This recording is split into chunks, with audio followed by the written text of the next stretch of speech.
tu veux changer de position, si tu veux danser, tu peux. Ok. Si tu veux chanter, apparemment t'aimes bien chanter sous ta douche. Donc.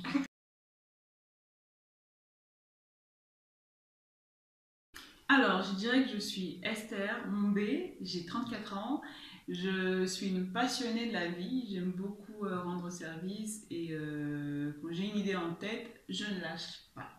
Je vais jusqu'au bout et même s'il y a beaucoup d'obstacles, bah, j'y vais quand même jusqu'au bout. Une fonceuse. C'est ça. D'ailleurs, je dis que je suis une fonceuse joyeuse.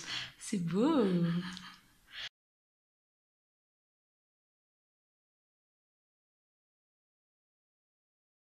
Alors, les NEETs, en fait, ce sont les jeunes qui sont... C'est un terme qui est beaucoup utilisé dans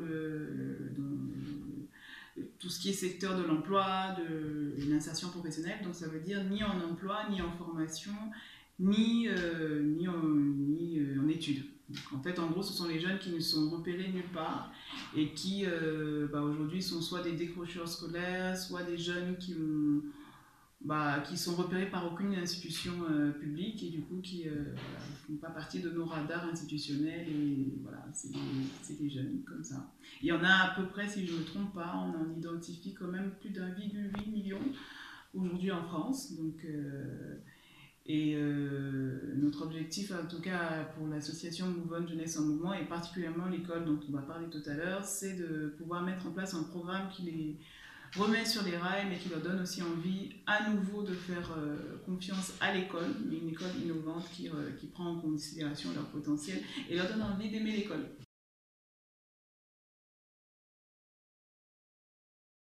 En fait, il y a 4 ans, j'ai créé l'association, bientôt 5 d'ailleurs, j'ai créé l'association Move On Jeunesse en Mouvement. Et je suis partie d'un constat, c'est que les jeunes recherchaient quelque chose d'innovant. Et à l'époque, j'avais travaillé comme responsable d'un point information jeunesse dans une ville. Et je remarquais que les jeunes ne venaient jamais. Et je suis allée leur poser la question, mais qu'est-ce qu'il faudrait pour que vous puissiez venir dans la structure publique? Et ils m'ont donné pas mal d'idées, donc certaines je les ai retenues, d'autres non.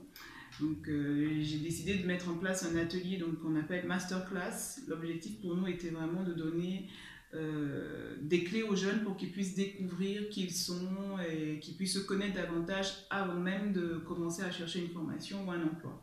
Le leitmotiv était connais-toi toi-même avant de te vendre ou d'aller te mettre en avant devant une entreprise. Et ça a super bien marché puisqu'on a organisé à peu près une quarantaine de masterclass et les jeunes étaient très très satisfaits. Donc on a accompagné à peu près 500 jeunes. Donc en 5 ans? En 4 ans, sachant que les 2 premières années on était très très actifs et que pour des raisons personnelles, puisque j'ai eu un burn-out à un moment, j'ai dû réduire la fréquence d'ateliers.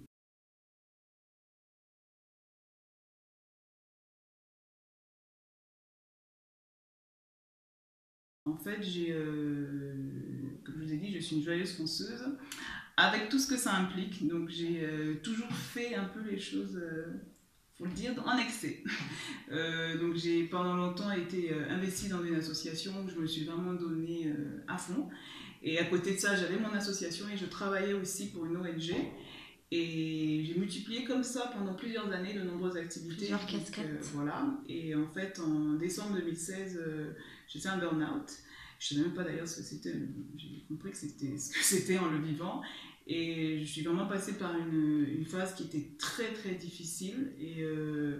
Et c'est dans cette période-là que j'ai vraiment reçu dans le cœur la confirmation qu'il fallait que je crée une école. Donc j'ai fait un rêve, le rêve d'une école au sein de laquelle en fait on pourrait prendre en main des jeunes, mais des jeunes qui seraient vraiment en situation de fragilité, de vulnérabilité, et on les accompagnerait pendant une période, non pas pour qu'ils trouvent juste un travail, mais pour qu'ils soient eux-mêmes déjà reconfortés, parce que j'ai des jeunes que j'ai rencontrés, il y a beaucoup qui étaient frustrés, qui avaient vécu désabusés et qui du coup, certains qui étaient paumés et qui disaient moi je rêve de rien parce que de toute façon je vais jamais y arriver. Et moi pour moi c'était, je me rappelle que j'étais quasiment en pleurs. Il y en a un en tout cas qui m'a marqué et qui m'a dit mais si seulement il y avait une école qui était créée à partir de tes ateliers. Bon, il lui disait ça comme ça, mais pour moi c'est vraiment cette pensée qui m'a dont je me suis rappelée pendant toute cette période un peu sombre pour moi, et je me suis dit, s'il y a quelque chose à quoi j'ai envie de tenir,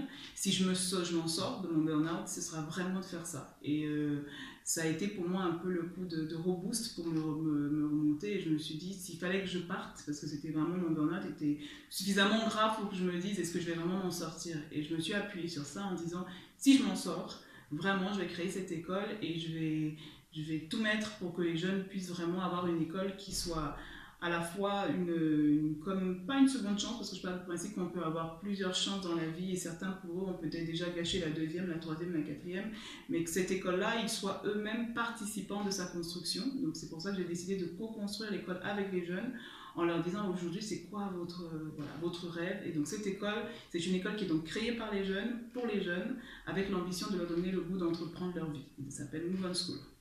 Move On School, pour les 16-25 ans, tu disais. Pour les 16-25. Et donc pour l'instant, effectivement, on est vraiment sur les NEET.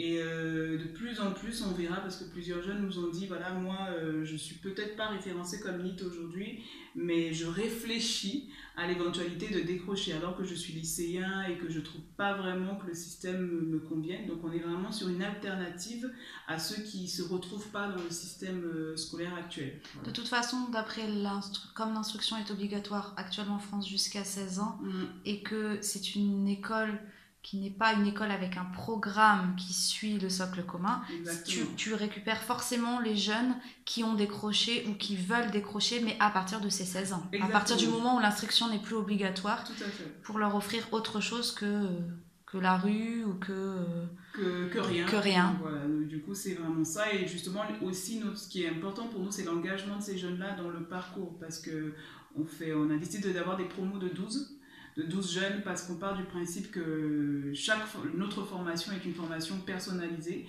et que chaque jeune n'a pas le même profil d'apprentissage, donc on ne peut pas se permettre de leur dire allez, on va faire ça, et tout le monde au bout de 4 mois va être super. Et on a décidé, nous, d'avoir un coach, un formateur attitré pour chaque jeune, et vraiment de les accompagner tout au long des 4 mois, et qu'ils n'aient pas l'impression de faire une course les uns contre les autres, mais qu'il y ait vraiment chaque semaine on fera un point avec chacun en disant voilà comment tu sens cet apprentissage, est-ce que ça te convient. Et c'est vraiment un travail en dentelle. On a vraiment fait le choix de prendre une première promotion dès le mois de septembre, là, dans quelques jours, et de vraiment permettre à ces jeunes-là, non pas seulement de se remettre sur les rails, mais même de se dire je peux vraiment le faire, je suis capable de le faire, et cette école-là, c'est mon école, et c'est vraiment notre ambition aussi, c'est que les jeunes ne viennent pas en disant je suis allé à Move On School, mais je suis allé dans mon école, que c'est la mienne, j'y participe, je donne des idées, des fois je vois comment ça se met en place, ça ne peut pas se mettre en place, c'est pas grave, mais qu'ils soient vraiment acteurs de cette initiative, et que peut-être Move On School demain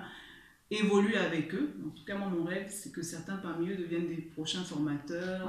Et que ça essaime, en fait. Exactement. Parce que justement, on n'a pas parlé de l'aspect géographique, mais actuellement, cette ouverture de cette première école, parce que je pense que ce rêve, effectivement, c'est de grandir et que, comme tu disais, d'essaimer, c'est au niveau de Paris.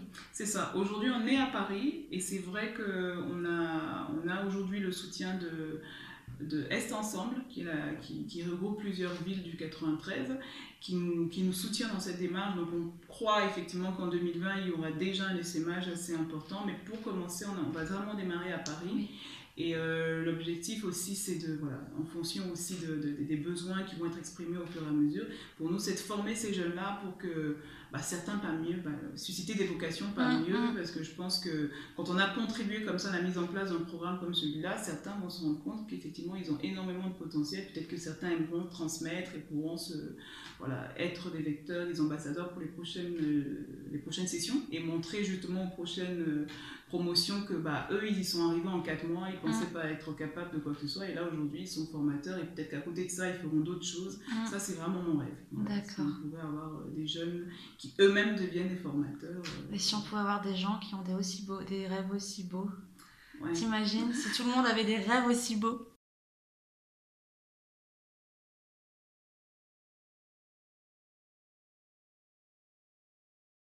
Avant de concevoir quoi que ce soit, tu leur as demandé leur avis.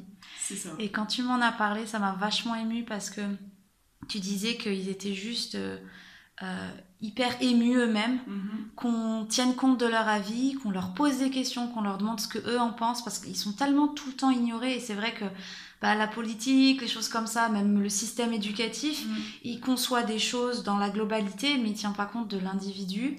Et on ne demandera jamais à l'enfant ce qu'il en pense. Et là, j'ai trouvé ça tellement beau.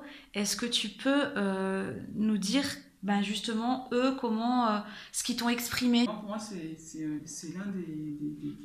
l'une des phases les plus stratégiques, mais aussi qui m'a quelque part boosté pour porter ce projet, parce que ça n'a pas effectivement été évident, mais dès le début, on m'a donné pas mal de conseils et j'ai voulu proposer aux jeunes, parce qu'il y avait des spécialistes, ceux qui s'y connaissent et qui me disaient « Ah, c'est un super projet ». Et je dis la meilleure façon de commencer, c'est de voir déjà les jeunes eux-mêmes. Et je faisais partie d'un incubateur à l'époque qui m'a dit « Mais c'est super, puisque tu as déjà une association d'insertion professionnelle, demande aux jeunes que tu rencontres ». Donc on a organisé un atelier et il y avait des jeunes justement qui étaient lycéens mais en réflexion pour pouvoir quitter le système scolaire. Il y avait des jeunes qui étaient demandeurs d'emploi et d'autres jeunes qui juste étaient là, ils ne savaient pas trop, ils recherchaient soit un premier emploi. Et moi j'avais un peu mixé l'atelier, c'est que j'avais fait un atelier où en même temps au début on parlait de comment réussir ses entretiens d'embauche et juste après je présentais le projet de l'école.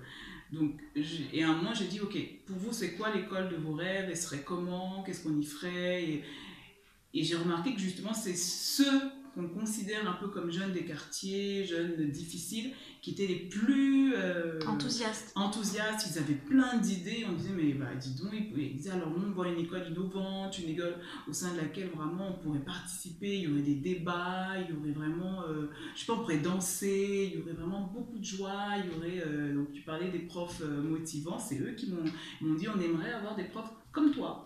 J'ai dit, moi, je suis comment? Tu es inspirante, on sent que tu es passionnée par ce que tu fais et quel que soit ce que tu nous dirais, nous on viendrait parce que c'est motivant. Je ne sais pas si tu es prof d'agriculture et ils nous ont dit, quelque part, on a besoin d'avoir ces personnes comme ça, passionnées et surtout des gens qui nous écoutent. Là, tu nous fais confiance et tu les respectes. C'est ça. Et voilà, justement, la question de respect est beaucoup revenue parce qu'ils nous disaient, voilà, à l'école, souvent, les profs nous disent faut me vous voyez, et souvent eux ils nous tutoient. Et le jour de l'atelier, c'est vrai que quand on a commencé, j'ai dit vous pensez que dans cette école on devra tutoyer les gens ou... Et ils disaient certains disaient vous, certains disaient tu, et à un moment j'ai dit peut-être que ça doit être laissé à la libre appréciation de chacun. Ah oui, c'est vrai. Et il y a une qui m'a dit quelque chose qui m'a vraiment marqué. Elle m'a dit en fait Esther, même si tu nous permets de t'appeler par ton prénom, je te respecte beaucoup. Pourtant, tu as l'air hyper jeune, tu nous fais la bise, mais j'ai énormément de respect pour toi parce que je sais que dans ce que tu fais, tu nous respectes, tu nous valorises, tu nous écoutes et ça, pour nous, ça n'a pas de prix en fait. J'ai pas besoin de te vouvoyer pour me rendre compte que tu as l'air de t'appeler madame. Voilà. Et justement, moi, des fois, j'insistais pour dire appelez-moi Esther, mais certains n'arrêtaient pas de me dire vous, madame. Je dis je suis pas madame, je suis Esther. Ok, mais... Voilà, ils m'ont dit c'est pas à ça qu'on reconnaît que quelqu'un, nous on a beaucoup de respect pour toi et d'ailleurs, c'est pour ça qu'on est là, c'est pour ça qu'on en parle et c'est important qu'on puisse le dire aussi, c'est que on sent que tu aimes ce que tu fais, on se sent bien là, on arrive, t'as prévu des petites choses à manger, nous ça nous touche en fait et c'est vraiment un cadre qui fait que je pense que ça change tout. D'avoir l'impression que les gens vraiment nous valorisent et qu'ils prennent en compte ce qu'on dit. Et du coup, c'est ce que j'ai fait. Je leur ai posé pas mal de questions. Donc, sur les profs, ils nous ont dit qu'il n'y avait pas de profs mous, entre guillemets. Donc, du coup, j'ai dit, ok, donc dynamique. Oui, il faut qu'ils soient, on sente que, ils sont fiers d'être là. Parce que des fois, nos profs, on a l'impression qu'ils ne sont pas. Après, moi, j'essaie de leur faire comprendre que des fois, on peut être fatigué. Ils disent, oui, on le comprend, mais... Il faut qu'on sente quel que soit de quoi ils parlent, ils sont passionnés par le sujet. Au-delà même de l'aspect compétence, ou des fois on n'y connaît rien dans les matières, mais là quand on parle d'un truc, on sait reconnaître quand quelqu'un est passionné par le sujet qu'il aborde. Donc ça c'était un point important. Ils m'ont donné aussi, moi j'ai été quand même admirative de les entendre dire qu'ils voulaient en apprendre davantage sur les pays, les cultures, les manières de faire. même la religion. Donc certains m'ont parlé de spiritualité, m'ont parlé de leur volonté de pouvoir en savoir plus sur les religions des autres. Si je suis musulman, mais j'aimerais bien savoir ce que les chrétiens, voilà, c'est quoi, qu'est-ce qu'on leur apprend, qui est la personne de Jésus, qu'est-ce qu'il a fait. Donc j'ai senti vraiment un intérêt de l'autre, de vouloir s'ouvrir vers les autres pour, d'ailleurs comme il le disait, ça permet de mieux communiquer ensemble et de mieux se connaître et d'éviter des divisions et voilà, plutôt axé sur la cohésion et moi voilà, j'ai trouvé ça c'est très tellement touchant. beau. Donc, venant de personnes à qui on colle des étiquettes tellement terribles en temps normal. Tout à fait. Des gens insensibles, violents, qui n'ont aucune motivation.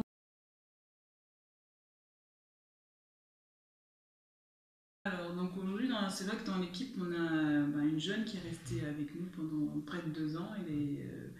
Moi, je la trouve juste extraordinaire, elle se reconnaîtra. Elle est responsable des partenariats et c'est elle qui a vraiment, j'avoue, lui avait donné une petite formation. J'ai appelé une fondation en lui disant, voilà, on va appeler la fondation, on va demander des financements. J'ai fait ça en 5 minutes. Et elle a pris le relais, elle a appelé les fondations. Bon, bien sûr, elle a eu beaucoup de refus, mais elle a poursuivi, elle n'a pas arrêté d'aller chercher, de se présenter. Et d'ailleurs, j'ai rendez-vous d'ici quelques semaines avec la responsable de service jeunesse d'une mairie, et c'est elle qui a pris ce rendez-vous.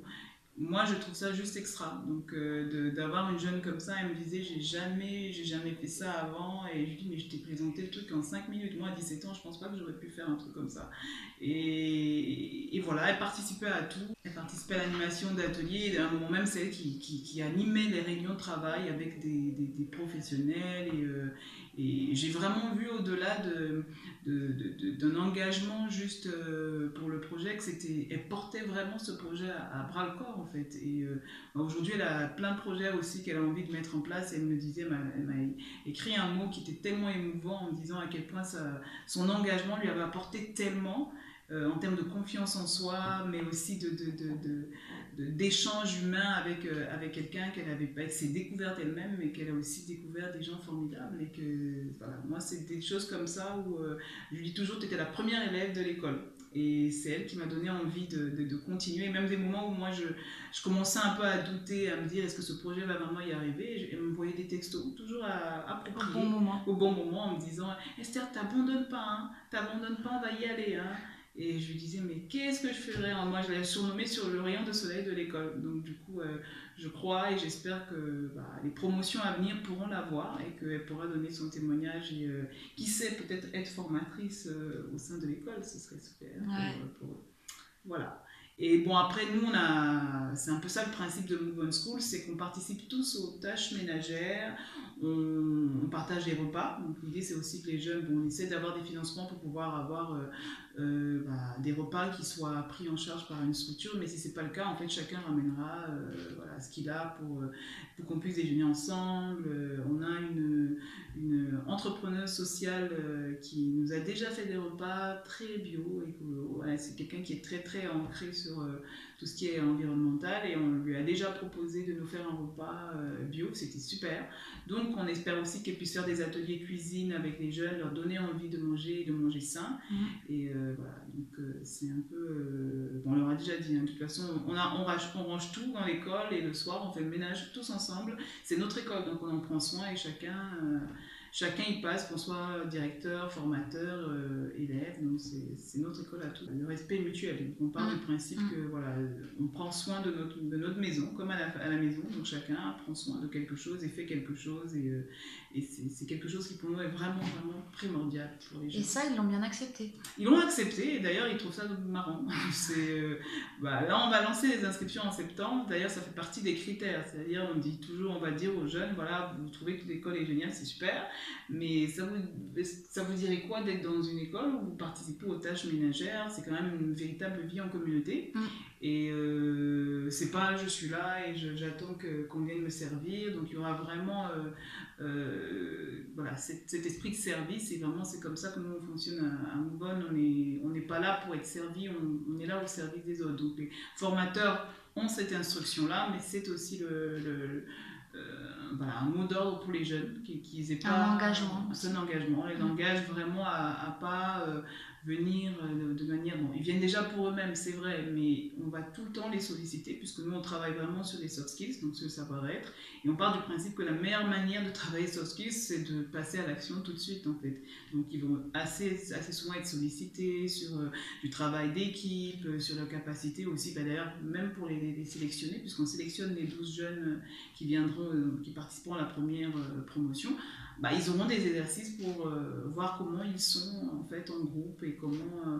Oui, c'est pas du tout des exercices pour calculer où ils en sont d'un point de vue entre guillemets intellectuel, même si j'aime pas ce mot-là, mais leur connaissance en termes de savoir, c'est vraiment à quoi ils sont prêts en termes de savoir-être et de savoir-vivre pour s'engager dans ça. Tout à fait. Bah, en fait, nous, on part du principe que tout le monde a un potentiel illimité. Et vraiment, c'est notre mot d'ordre pour la jeunesse en plus. Donc, on leur dit, pour nous, on est déjà convaincus que vous avez plein de potentiel, mais on va mettre l'accent sur votre savoir-être. Et si vous voulez vous engager avec nous, c'est là-dessus qu'on va vraiment mettre l'accent. Donc, il n'y aura pas d'exercice, oui, de mathématiques, de français.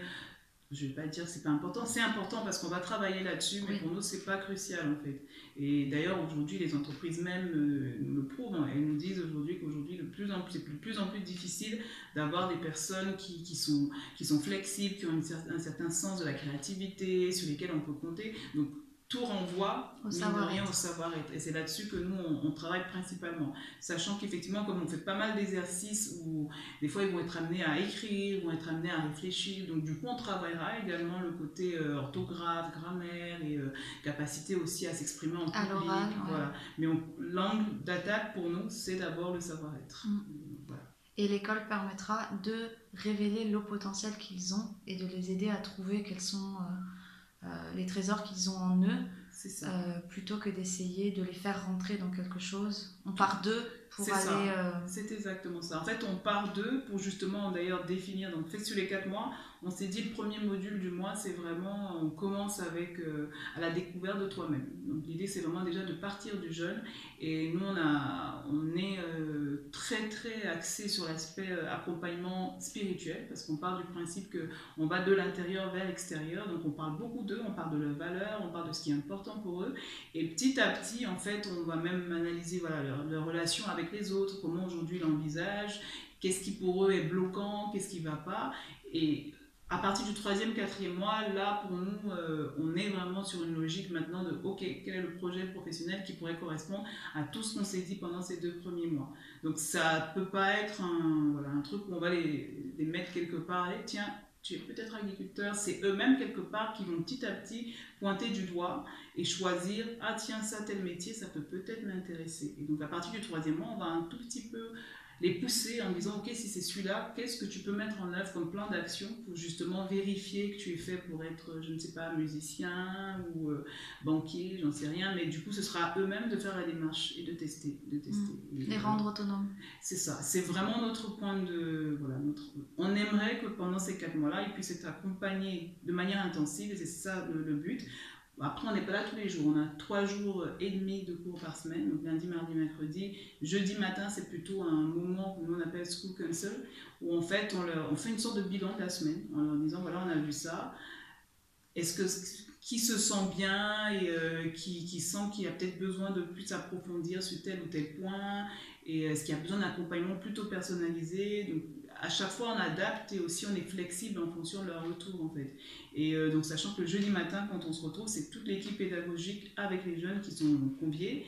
Les jeunes ne sont pas, c'est pas obligatoire pour les jeunes, mais par contre, on leur dit bien que si vous ne venez pas, c'est votre responsabilité. Ceux qui seront là auront l'occasion de donner leur avis, auront l'occasion peut-être de se faire accompagner plus en profondeur parce que c'est une demande de leur part. Le vendredi, on leur laisse vraiment un bon week-end. C'est eux qui décident de ce qu'ils font pendant ce week-end, parce qu'on part du principe qu'il y a aussi le temps où on échange, mais aussi un temps de recul qu'ils doivent prendre tout seuls par rapport à tout ce qu'ils ont appris dans la semaine. Et pour nous, c'est hyper important.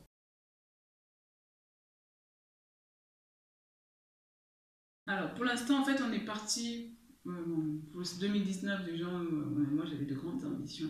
Je voulais en faire 2 voire 3, mais aujourd'hui on est plutôt parti là sur 1 voire 2. Tout dépendra de la première promotion. Je pense que comme nous, on s'adapte beaucoup à ce qui va se faire. Je pense qu'on posera la question aussi aux jeunes, puisque c'est un peu notre première promotion de test. Oui, c'est test. Et du coup, on va leur poser la question, et nous-mêmes formateurs, on va voir si c'est en termes de charge de travail, d'implication, parce que pendant les 4 mois, c'est intensif, mais à partir de janvier, on ne laisse pas les jeunes dans la nature. En fait, on s'est donner aussi comme objectif de les accompagner, de faire un suivi, parce que pour des jeunes qui ont été peut-être très éloignés du système scolaire ou des fois en difficulté avec la famille, ou voilà, être comme ça dans une sorte de petit cocon pendant 4 mois et tout d'un coup lâché dans la nature, voilà, ça peut être dur et ça violent. Peut être dur, et certains jeunes nous ont déjà dit que ce qui leur manquait la plupart du temps, c'était ce suivi, parce que souvent ils faisaient partie ils étaient à l'école, ou ils étaient dans des programmes où à un moment c'était très bien, et tout d'un coup ils se retrouvaient tout seuls livrés à eux-mêmes. Donc nous on a décidé que pendant 5 mois, donc du coup pour cette promotion qui va jusqu'à décembre, de janvier à mai 2020, on va quand même continuer à les suivre. Donc chaque coach prendra voilà, ce sera à lui de gérer avec les jeunes, mais il prendra vraiment l'initiative lui-même de les appeler, de savoir où ils en sont. Il y aura plus par contre d'échanges individuels, il n'y aura plus de moments de groupe comme ça a été le cas. Du coup, donc l'idée ce sera vraiment de les accompagner et de leur dire voilà, on est là, vous n'êtes pas seuls s'il y a des difficultés. Pour ceux qui ont intégré, parce que ça je m'en suis rendu compte dans l'association Mouvon, souvent les jeunes intègrent une entreprise et nous on se dit souvent voilà, il a trouvé un travail, super, au revoir, c'est génial. Or il y a la période d'adaptation derrière. Voilà, et souvent il y a des questions, voilà, nous quand on parle avec eux, ça va être alors tu te sens bien dans l'équipe, et quand on creuse un peu, souvent c'est j'aime pas du tout en fait, tu veux partir, qu'est-ce qui se passe, je sais même pas, je m'entends pas bien. Donc il y a deux options. L'idée pour nous c'est de voir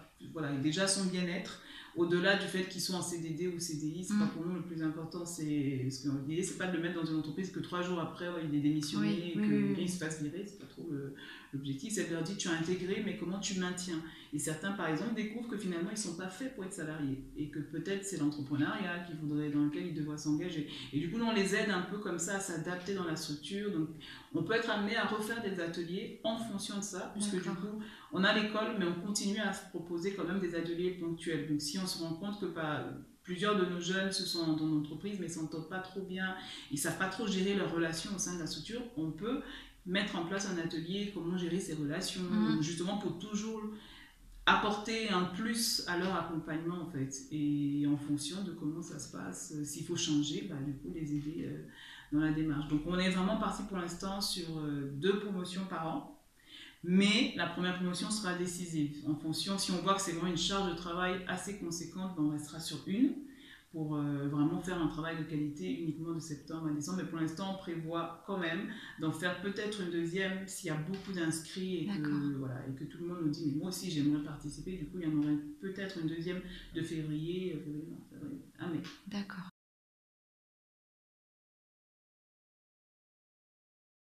Alors, il faut aller sur la page, on a un site internet, donc c'est www.moveonschool.fr en un mot, tout attaché. Et on est sur Instagram, donc il suffit de taper moveon_school. Et sur LinkedIn, du coup, pareil, donc c'est moveonschool. Et vous aurez toutes les infos. Donc on essaie quand même de vous dire un tout petit peu où on en est. Là, on prévoit de mettre en place une campagne de crowdfunding, mais on ne sait pas encore quand. Donc quelques semaines, quelques mois, j'en sais rien. Donc on va voir avec les jeunes. Donc il y a plusieurs idées qui ont été évoquées comme ça. Et du coup, on va peut-être faire ça bientôt. Donc voilà. Après, vous suivez toute l'actualité sur les réseaux sociaux. Merci beaucoup d'avoir pris le temps, c'est vraiment super comme projet. C'est vraiment dans la lignée de ce que nous on fait avec le blog Plaisir d'apprendre, de partir de l'enfant. Là, c'est plus des enfants, c'est des grands. Et c'est sûr que plus c'est fait tôt, mieux c'est. Mais parfois, c'est pas possible et il n'y a pas de date limite, effectivement. Et je trouve ça génial. Donc, merci d'avoir partagé ton rêve qui devient réalité à partir de septembre. Et merci à toi de m'avoir invité à interviewer. À bientôt.